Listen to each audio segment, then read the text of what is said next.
What's going on, guys? The walkover here, a gloomy day in Pittsburgh, Pennsylvania. It's going to be a gloomy afternoon for the Pittsburgh Steelers unless they pull out a win against the New York Jets. That's week 4 here in Pittsburgh.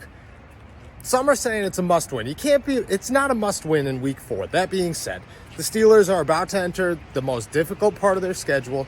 They face a number of teams that they shouldn't win. They shouldn't beat, if we're being totally honest. The Buffalo Bills, we have to see what the Tua situation is in Miami before we make a prediction there, but Tampa Bay might be their only win in the next 4 weeks after the Jets, and that doesn't mean the season's over, because it's not. Here's the thing, though. You come back home, you face the New York Jets, an opportunity to win with ease, I believe, for the Pittsburgh Steelers, but it's going to come down to the offense, and we already knew that. We knew that coming in here. We knew that for the last 3 weeks.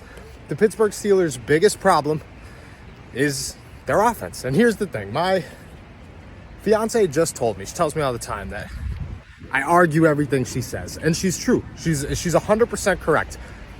And that's because I'm stubborn. I'm just a stubborn individual. And, you know, everybody's a stubborn individual. We should try real hard not to be. But that's what the Pittsburgh Steelers sound like. You ask all week, what's the message to the team? What's going to change? How do you change it? Blah, blah, blah. We know what the problems are. We've identified them. Everybody's identified them. All the Steelers continue to say is we're just going to keep working and eventually it's going to click. You want to believe it. You look at it and you say it should work. You know, they should be correct. That message should be right. With guys like George Pickens and Najee Harris, an offensive line that's actually playing well, Deontay Johnson, Pat Freiermuth, you're like, this is a special group. There's too much talent here for it not to work. So I kind of like the message, and here's why. I like the message because it's going to show us whether or not they're being real. You're going to stick to the game plan, and you're going to think that it's going to work, and I think to a degree it's going to. I think eventually we're going to see at least a game or a stretch of games where you're like, oh, okay, you know, things are getting done. But it's also going to show you whether or not we're all wrong or exactly what the problem is.